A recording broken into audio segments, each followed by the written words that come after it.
William Morrow and HarperAudio present The Saint Laurent Muse, a novel by C.W. Gortner, performed by Ell Potter. For Eric, then, now, and always. Prologue. When your mother baptizes you in a perfume named Shocking, you can expect to live an exceptional life. Have you seen the container? The glass torso of a woman, the scent inside like liquid rose, under the gauzy exterior engraving of an Amazonian breastplate. Inappropriate for a teenage girl, let alone a baby, though I didn't realize it until later, and it wouldn't have mattered anyway. My mother had worked for the perfume's extravagant creator, Elsa Schiaparelli, whom Coco Chanel so despised that she once set fire to Elsa's dress at a party.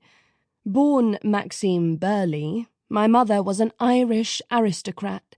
Her father, Sir Oswald Burley, painted royal portraits, and her mother, Lady Rhoda Burley, fed bouillabaisse to her rose bushes and rode the fox hunt in a sari. My mother never believed in their way of life. To her, lineage was no excuse for settling for whatever the world happened to fling at you. And she didn't settle.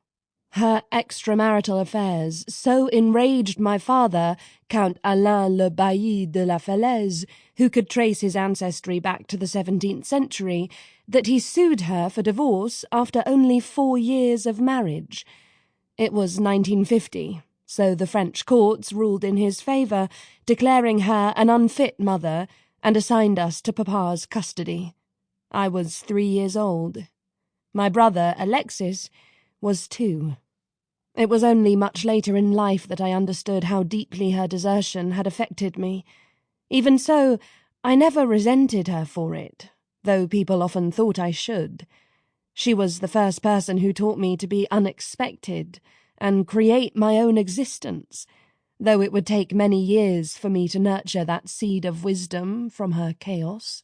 I was expected to be so many things, you see, except for who I became. Now I can honestly say I have lived an exceptional life. A very unexpected one. I witnessed a time that will never come again. An age of incandescent innovation and daring. Not for nothing was Shocking my baptismal fount. An era of stunning acclaim and seismic rivalry, of white-powdered nights refracting on cube-mirrored walls and operatic mayhem under throbbing strobe lights. Of girls in swathed turbans and enamel bracelets, stalking palatial catwalks, and fawning celebrities desperate to partake in our decadence.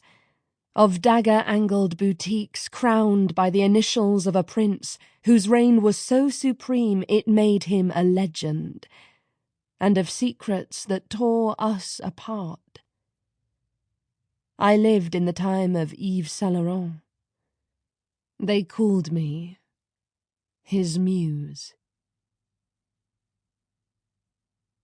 Part 1. The Scandal Collection, 1970 to 1973. I do not want to find myself in the past. Yves Saint Laurent. 1. Mamma was mixing cocktails for us in her riverside apartment when she made the statement that changed my life. "You're wasting your time here. There is no fashion in America." I was rolling a joint on her coffee table. Not even Halston. I suppose he might prove an exception, though it's still not couture. She rattled the martini shaker to punctuate her statement, her auburn hair coiffured and her still lithe figure in an A-line mini-dress I'd bought for her in London. "Diana says he has enough financing now, so maybe you could work for him." Diana was Vreeland, editor-in-chief of Vogue, with her finger on every fashion pulse. I lit up the joint.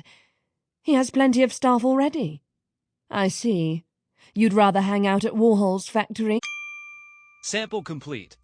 Ready to continue?